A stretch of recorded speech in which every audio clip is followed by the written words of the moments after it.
E vindo um dia em que os filhos de Deus vieram apresentar-se perante o Senhor, veio também Satanás entre eles. Então o Senhor disse a Satanás: de onde vens? E Satanás respondeu ao Senhor e disse: de rodear a terra e passear por ela.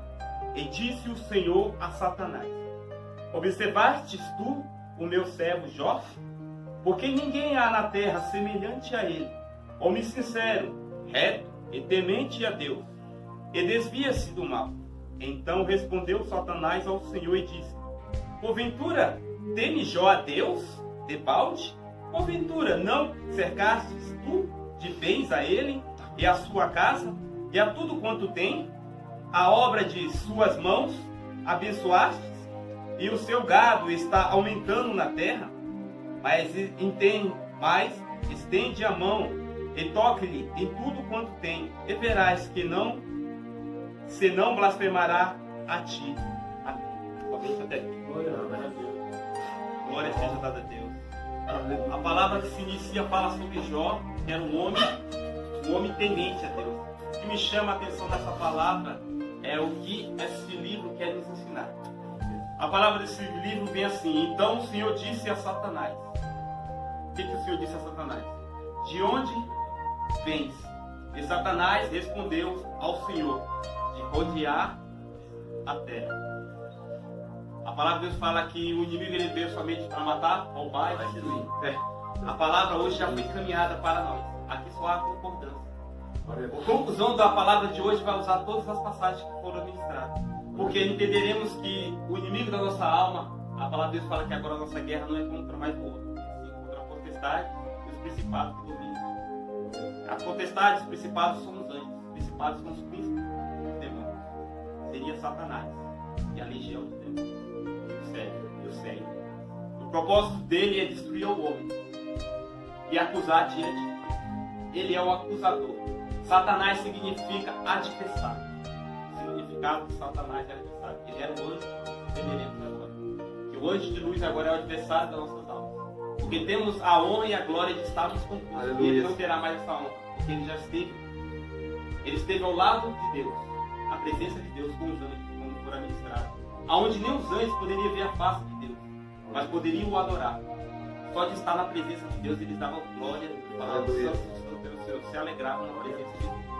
A palavra que veio para falar conosco é assim: Satanás respondeu: eu venho de rodear a terra. E disse o Senhor: tem observado a Jó? Porque ninguém há na terra semelhante ao homem, sincero, reto e temente a Deus, que desvia-se do mal. Entenderemos que agora o Senhor ele fala que ele é um homem temente. Mas Satanás veio falar agora o temor dele, porque o Senhor cercou de Deus. A palavra de Deus fala assim: que aquele que obedecer os mandamentos de Deus tem a ordenança das bênçãos vão alcançar. Aleluia. Se ele era um homem temente a Deus, ele obedecia a Deus, independente da situação. O que me chama a atenção é que ele era um homem tão temente a Deus que ele, de madrugada, oferecia holocausto ao número dos seus filhos, por se talvez ele tivesse pecado no seu coração. Uma coisa é você pecar por palavras. Você está falando, você está vendo o pecado. Ele temia pecar contra Deus só em pensamentos e intenções. A palavra inicial fala que de tudo quanto devemos se guardar, devemos guardar o nosso coração, pois dele procede a saída dessa vida. O que devemos guardar no nosso coração? Aonde estiver o vosso coração, está o vosso tesouro. Meu Deus, aleluia. O que o Senhor nos quer ensinar hoje? Ele quer falar sobre o nosso coração. O temor que devemos ter em nosso coração a Deus. Devemos conhecer a Deus. Só tememos aquilo que conhecemos. A partir do momento que tememos a Deus, ao conhecê-lo, nós começamos a amar. É um temor, sabe qual é o temor que eu quero falar? É o temor de perder a presença de Deus. O temor é isso. O temor que temos em nossa vida é falar: Senhor, quando a gente peca, um culto de reconciliação, a gente teme a não ter mais a presença de Deus. O temor de Davi era o que? Senhor, retire tudo de mim, retire meu reino, meu palácio, os meus filhos, mas não retire o seu Espírito de Deus. Aleluia, glória a Deus, Pai. Veja o temor que Davi tinha. Ele era um homem segundo o coração de Deus. Amém. Entramos na mensagem, é tão gratificante falar do amor de Deus que o Senhor guia nossas palavras. Entenderemos o temor que Davi tinha sobre perder a presença de Deus.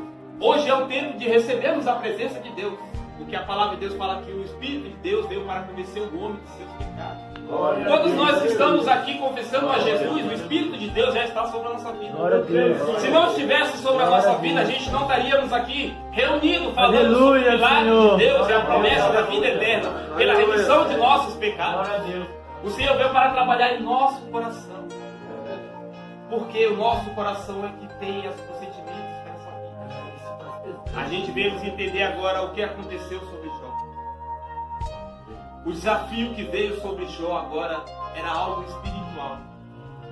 Era algo espiritual que ele só veio entender mais à frente. Porque a palavra de Deus fala assim que o diabo o desafia se tocasse em tudo que ele tem, para ver se ele blasfemaria. E a palavra que é a palavra-chave assim, mas estende a tua mão e toca-lhe em tudo quanto tem e verás, se não blasfemarás contra ti. Blasfemar contra ti. A palavra de Deus fala assim que há um pecado que não há perdão. O pecado que há blasfema sobre o Espírito de Deus. Blasfemar contra Deus. Esse pecado não há perdão. O suicídio já é a destruição da sua própria alma. São os dois pecados que há condenação que não há perdão diante de Deus. Hoje temos o temor a Deus pela palavra da promessa da vida eterna. Devemos o encontro com Deus através da sua palavra. Porque quem convencerá o homem dos seus pecados? Se não for o Espírito de Deus. Aleluia. Então galardão nenhum tem a mim e nenhum dos seus servos. Que a palavra de Deus fala que a gente são servos. Temos para servir. E a glória sempre é para Deus. Quem poderá resgatar o homem dos seus pecados e convencer o Espírito Santo? A gente ministra a palavra de Deus. Eu gosto de caminhar com a Bíblia. Eu gosto de falar em concordância. A palavra de Deus já falou. Aquele que aceitar o profeta em seu galardão de profeta, receberá a bênção do profeta. Aleluia. Estou falando da parte de Deus que o perdão já é sobre a sua vida. Agora vamos entender o que você deve fazer. Devemos ser igual Jó, de madrugada se levantar e fazer um holocausto, um sacrifício a Deus. Aleluia. Pela limpeza de nosso coração. Tem que ter uma santificação. Tem que ter uma transformação. Que aquele que não nascer da água e do Espírito não poderá ser chamado filho de Deus. E não entrará no reino de Deus. Como um homem já velho pode nascer de novo? Acaso pode voltar para o ventre da sua mãe? Jesus, fala aí, ó. Nascer? Temos que nascer da água, porque a água significa a morte para os nossos pecados e o nascimento para o Espírito. Tornamos-se nova criatura. Aí recebemos o Espírito de Deus através da confissão e o batismo. Agora temos o Espírito de Deus sobre a nossa vida, ao qual nos convencerá dos nossos pecados, para sermos um só para com Deus. Entre corpo, alma e espírito. Glória a Deus. O corpo é a matéria. Este é o corpo, que veio do pó e ao pó voltará.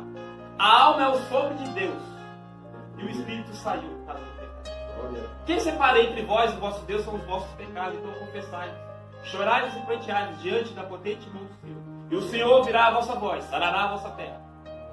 Jogará tudo no mar do esquecimento. Agora a gente entendeu. Que através da confissão do pecado, a gente tem o Espírito de Deus. Devemos agora fazer a limpeza dentro do Espírito. A palavra de Deus fala que Jesus chegou ao templo, aonde homens faziam sacrifícios perante o altar sobre os seus pecados. Mas o que acontecia naquele tempo? Para você fazer o sacrifício, você deveria trazer da sua casa o sacrifício, carregando pelo deserto, trazendo a longa distância para fazer o sacrifício pelo seu pecado. O Senhor Jesus chegou diante do templo e viu que não havia assim mais sacrifício. O que desagradou a Deus que o homem já não sacrificava mais para com seu Deus. Estava no comodismo, chegava à porta do templo e lá já estava o boi, lá já estavam as pombas para oferecer um sacrifício para Deus. Então você estava comprando a sua libertação, você estava comprando sem sacrifício. Não havia confissão de pecado. Não havia temor mais para com Deus.